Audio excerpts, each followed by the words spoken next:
Trust mutual fund के CEO Mihir Vora जुड़े हैं। मिहिर इक्विटी फिक्स इनकम दोनों एसेट क्लास में काफ़ी शानदार एक्सपीरियंस और ट्रैक रिकॉर्ड रखते हैं। आइए उनसे समझते हैं कि इस समय मार्केट में क्या किया जाए। Mihir, good morning. एक वन वे रैली मार्केट में, खास तौर से पिछले एक हफ्ते में, और इस मार्केट ने शायद शॉर्ट्स को ट्रैप किया और उसके बाद इस तरीके का मूव्स। अब क्या ये मार्केट लेकिन थोड़ी सी आपको ओवरबॉट लग रही है, और क्या थोड़ा रिस्क रिवॉर्ड खराब हो रहा है यहाँ पर? नमस्कार Anuj, thank you for having me. देखिए, रिस्क रिवॉर्ड मैं कहूंगा कि स्टॉक बाय स्टॉक देखे तो बेटर रहेगा। फॉर एग्जांपल अभी भी मैं कहूंगा कि जो निफ्टी 50 है फॉर एग्जांपल, उसके अगर एग्रीगेट वैल्यूएशन की बात करें तो इतने एक्सपेंसिव नहीं लग रहे हैं। लेकिन अगर हम मिड कैप और स्मॉल कैप में देखें तो अगेन इंडेक्स लेवल पे अगर देखें तो वहां पे जो अर्निंग्स ग्रोथ है वो काफी सुपीरियर है। पी रेशियो वगैरह थोड़ा ज्यादा है, लेकिन उसको अगर हम ग्रोथ के लिए एडजस्ट करें तो इतना महंगा नहीं लगता है। तो मेरे ख्याल से एक अभी भी माहौल ऐसा है कि ग्लोबल इकोनॉमी ठीक कर रही है। यूएस खास करके बहुत ही स्ट्रॉन्गर देन एक्सपेक्टेड है। इंडियन इकोनॉमी तो ऑफ कोर्स एक्सपेक्ट कर ही रहे हैं कि अच्छा करेगी। इलेक्शन का जो अनसर्टेनिटी है वो पास्ट है, और अब नेक्स्ट एक महीने के लिए लोग मेरे ख्याल से बजट को लुक फॉरवर्ड करेंगे, hopefully with few more positive announcement, body language finance minister की देखेंगे वगैरह। तो मेरे ख्याल से देयर आर इनफ फैक्टर्स जिससे माहौल ऐसा पॉजिटिव रह सकता है। ऑफ कोर्स वैल्यूएशन हमको स्टॉक बाय स्टॉक देखने चाहिए, ऐसा नहीं है कि अक्रॉस द बोर्ड बहुत अच्छी वैल्यू अवेलेबल है। एक साल के पहले के कंपैरिजन में मैं कहूंगा तो स्टॉक पिकिंग थोड़ी डिफिकल्ट हो गई है पहले से, लेकिन ऐसा नहीं है कि अपॉर्चुनिटीज नहीं है। तो केयरफुली सिलेक्टिवली क्वालिटी स्टॉक्स में अगर हम काम करें तो अभी भी काम हो सकता है। ओके, बिल्कुल। अब मेरा अगला सवाल आज का जो बिग न्यूज़ था उसके ऊपर, टेलीकॉम सेक्टर बड़ा पैसा बना यहाँ पिछले 3 महीने में। अब लेकिन टैरिफ हाइक्स क्लियरली विजिबल हैं। आज प्रॉफिट बुकिंग है, लेकिन क्या इस सेक्टर में आगे पैसा बनेगा? पॉसिबल है। मुझे मुझे लग रहा है कि ये जो एक अनसर्टेनिटी थी कि हाइक होगी नहीं होगी कब होगी, तो दैट इज पास्ट अस। और सेक्टर मेरे ख्याल से अभी एक स्टेबल सेक्टर बन गया है। मैं ये नहीं कहूंगा बहुत हाई हाई ग्रोथ सेक्टर है ये मुझे मेरे ख्याल से एक कंज्यूमर टाइप ऑफ सेक्टर बन गया है with a steady growth, steady visibility. ये जो इवेंट था शायद एक्सपेक्टेशन के थोड़े महीने पहले आ गया, तो which is a little bit of positive. But I would say that now we should consider telecom as a stable sector. ऐसा ये सेक्टर 35% या 40% अर्निंग्स ग्रोथ नहीं देगा, बट ऐसा भी नहीं होगा कि अर्निंग्स 0% ग्रो करेंगे। तो एक मैं कहूंगा जैसे हम एफएमसीजी को ट्रीट करते हैं, जैसे नॉर्मल मैच्योर इंडस्ट्रीज को ट्रीट करते हैं, उस तरह से ये सेक्टर ग्रो करेगा। और of course with corporate data etcetera usage वगैरह, तो एक एडिशनल ट्रिगर, तो मेरे ख्याल से एक मार्केट परफॉर्मर सेक्टर ये डेफिनेटली हो सकता है। हम्म। अच्छा महेश जी, जैसे कि अभी अनुज ने जो प्रश्न पूछा टेलीकॉम टैरिफ हैक और उसका इम्पैक्ट, आपने उस पर अपनी राय रखी। जब आप कुछ देर पहले कह रहे थे कि सेंसिबल होके अगर पैसा और स्टॉक्स का सिलेक्शन किया जाए तो पैसा बन सकता है, उस कड़ी में आप कल के सेक्टर यानी सीमेंट को कैसे रीड कर रहे हैं? यहाँ पे जो M&A एक्टिविटीज़ हो रही हैं, कल आई थिंक अल्ट्राटेक ने अब इंडिया सीमेंट्स पे दाव खेला। अब एग्जैक्टली वो कंप्लीट बाय आउट के लिए जाएंगे या फिर उन्होंने सिर्फ एक चंक ब्लॉक किया है? इसके बारे में अभी तक आई थिंक ये तो भविष्य में ही क्लियर होगा। पर आपका सीमेंट पे सेंस क्या है इस वक्त, क्योंकि ज़्यादातर स्किप्स जो हैं और स्टॉक्स जो हैं वो ऑल टाइम हाई पे ट्रेड कर रहे हैं? बिल्कुल। देखिए, सीमेंट पे मेरा व्यू ये है कि ये कंसोलिडेशन की जो थीम है वो बहुत सालों से हम देख रहे हैं और होप कर रहे हैं, लेकिन जिस जिस एक्सपेक्टेशन या जिस स्पीड से कंसोलिडेशन होनी है वो स्पीड से नहीं हो रही है। वो हम देख रहे हैं कि डील्स हो रही है, लेकिन साल में एक छोटी सी डील होती है वगैरह वगैरह। तो ऐसा कोई बड़ा कंसोलिडेशन सेक्टर में नहीं हुआ, except for the one big one that happened 2 years अगो, जिसमें एक बड़े बिजनेस हाउस ने जो कंसोलिडेट किया वो एक बड़ा मूव था। लेकिन उसके अलावा छोटी companies merging into larger companies कम पेस पे हुआ है, क्योंकि कैसे भी करके जो प्राइसिंग पावर है, तो बेसिक मिनिमम प्रॉफिटेबिलिटी पे even smaller units are working. तो मैं सीमेंट सेक्टर को अभी भी एक कमोडिटी सेक्टर की तरह ही ट्रीट करूंगा, और मैं इसमें प्राइसिंग पावर का बेट नहीं लेके उसको वॉल्यूम ग्रोथ का जो जहां पे ज्यादा स्कोप है उस तरह से कंपनीज पिक करेंगे। तो जो कंपनीज ने अच्छी कैपेसिटी एक्सपेंशन ऑर्गेनिकली अनाउंस की है वो हमारे ज्यादा प्रेफरेंस में रहेगी compare to companies where we think profitability में अगर हम ज्यादा देखें तो मेरे ख्याल से मार्जिन स्टेबल अज्यूम करें, ऐसा कोई बड़ी मार्जिन इंप्रूवमेंट की होप ना हो। तो फिर जहां पे कंपनीज ने कैपेसिटी एक्सपेंशन अनाउंस की है वो हमारी ज्यादा प्रेफरेंस रहती है, तो we would go for volume growth rather than margin expansion. Okay, चलिए, तो ये दो मापदंड और आपने सीमेंट बता दिए जिसके आधार पे आप स्टॉक्स पिक करेंगे। अच्छा सर, वो स्पेस में है सर जहाँ पे अब थोड़े से आप अनकंफर्टेबल हैं हालिया मूव के बाद, स्पेशली आई थिंक लास्ट 6 महीने में, अब उसमें कुछ भी हो सकता है, चाहे वो रियल स्टेट हो, चाहे वो HFCs हों, चाहे वो रियल स्टेट एंसिलरी हों। आपके अनुमान के मुताबिक इस अर्निंग सीजन के स्टार्ट होने से पहले अपने फेयर वैल्यूएशन से क्या ऊपर ट्रेड कर रहा है इस वक्त, जिसको थोड़ा सा आप अवॉइड कैटेगरी में रख के चल रहे हैं? तो देखिए अभी मैं कहूंगा कि जो हाई ग्रोथ सेगमेंट्स थे उसमें काफी अच्छे मूव्स आ चुके हैं लास्ट पिछले 1 साल में 6 महीने में। तो उसमें मैं कहूंगा कि स्टॉक पिकिंग 6 महीने के पहले से ज्यादा डिफिकल्ट हो गई है। अभी हमारा डायलेमा ये है कि प्रॉब्लम ये है कि पजल ये है कि जहां पे बेस्ट ग्रोथ हमें दिख रही है नेक्स्ट 3-5 साल 10 साल के लिए, उसके अब वैल्यूएशन भी कैचअप अच्छी तरह से हो रहे हैं। तो जैसे मैंने पहले कहा था कि स्टॉक पिकिंग पहले के हिसाब से थोड़ी डिफिकल्ट हो गई है, वो ये क्लासिक एग्जांपल है। सो मेरे ख्याल से अब मेरे ख्याल से जो यूनिवर्स है शायद थोड़ा श्रिंक हो गया है। तो उसकी वजह से हम जो है ज्यादा सिलेक्टिव रहेंगे।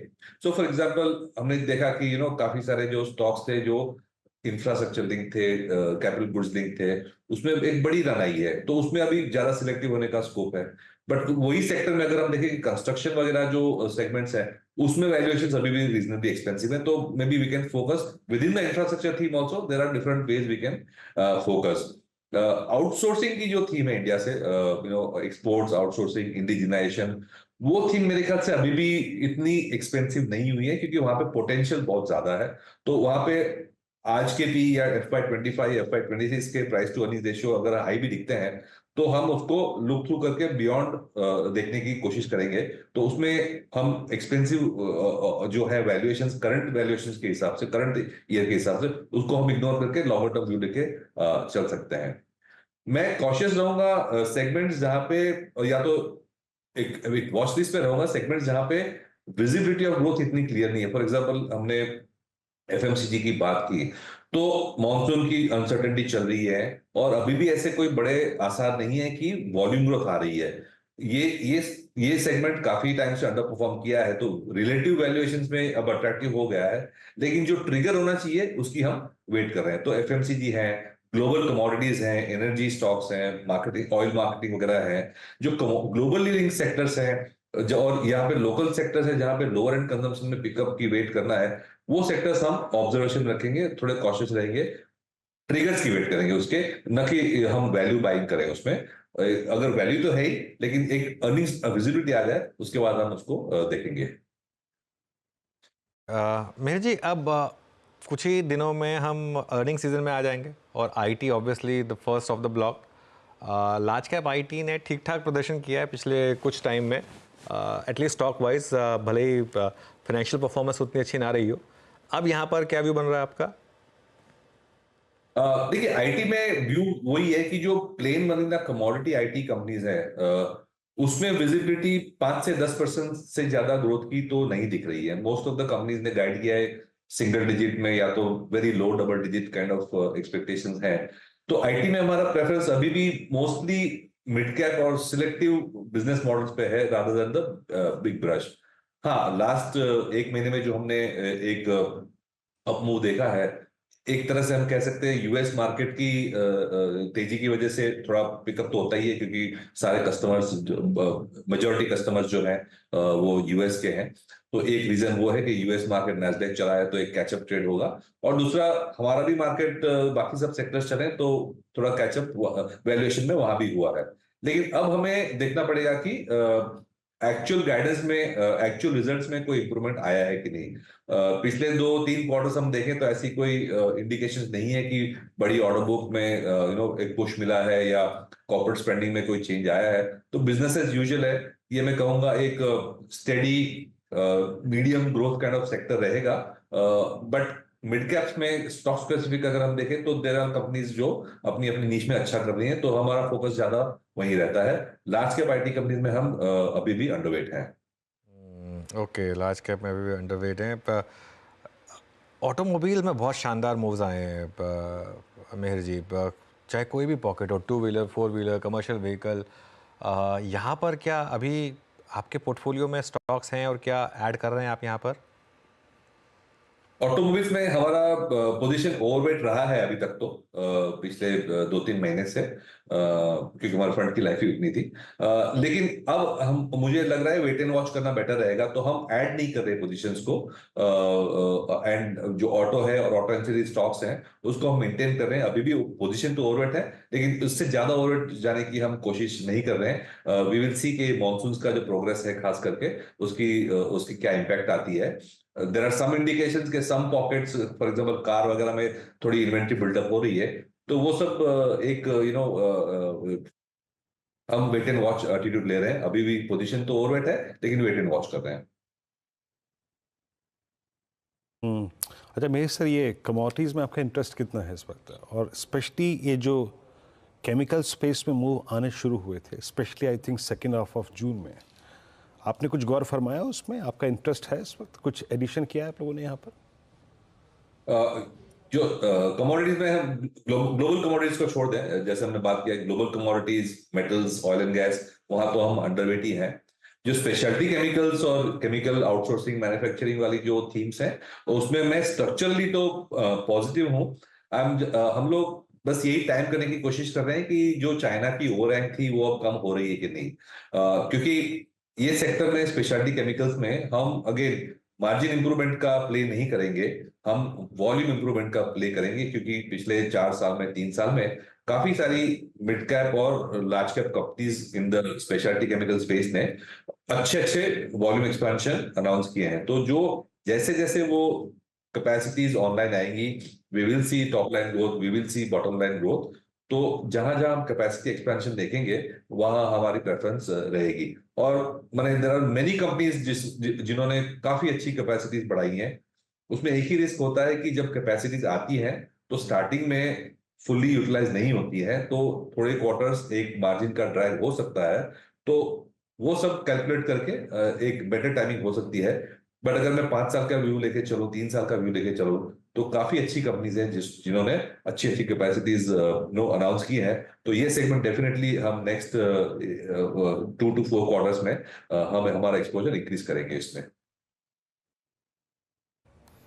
अच्छा महेश सर, एक और स्पेस, मतलब टाइम वाइज भी जहाँ पे बहुत सारी चीज़ें घटित हुई, मैं आपको कुछ देर के लिए वाइट गुड सेगमेंट पे और इलेक्ट्रॉनिक्स मैन्युफैक्चरिंग की तरफ लेके जाऊँ। वहाँ पे आपके पास डिक्सन था, और डिक्सन की परफॉर्मेंस ऐसी थी कि पूछिए मत। मेरे ख्याल से मिड 23 के बाद एक वर्टिकल राइज, बट एक डिफरेंशियल क्रिएट हो गया था इनकी प्राइस परफॉर्मेंस में और एक टिपिकल वाइट गुड सेगमेंट वाली कंपनियों में, हेवल्स में, वोल्टास में। लेकिन इस बार वो भी जो डिफरेंशियल था पूरा हो गया। कहने का मतलब ये है कि वोल्टास ने भी डिलीवर किया, हेवल्स ने भी।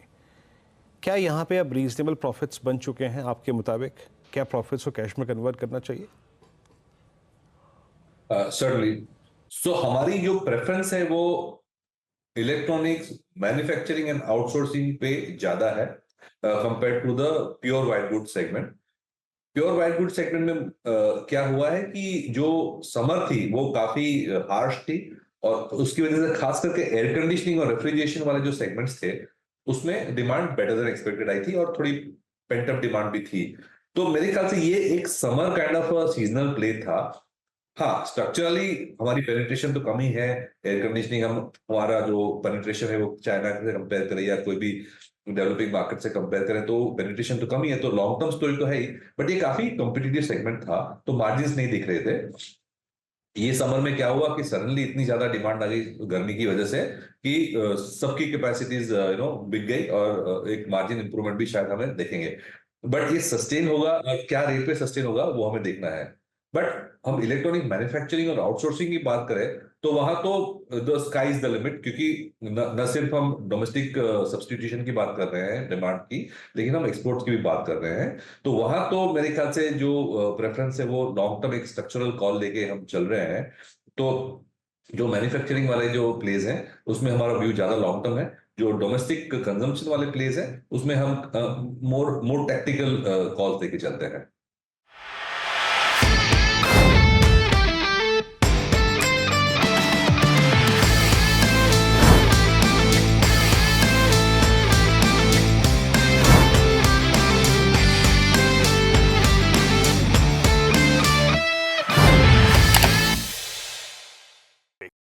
बता दें कि मनी कंट्रोल पर दिए गए विचार एक्सपर्ट्स के अपने निजी विचार होते हैं। वेबसाइट या मैनेजमेंट इसके लिए उत्तरदायी नहीं है। यूजर्स को मनी कंट्रोल की सलाह है कि कोई भी निवेश निर्णय लेने से पहले सर्टिफाइड एक्सपर्ट की सलाह लें।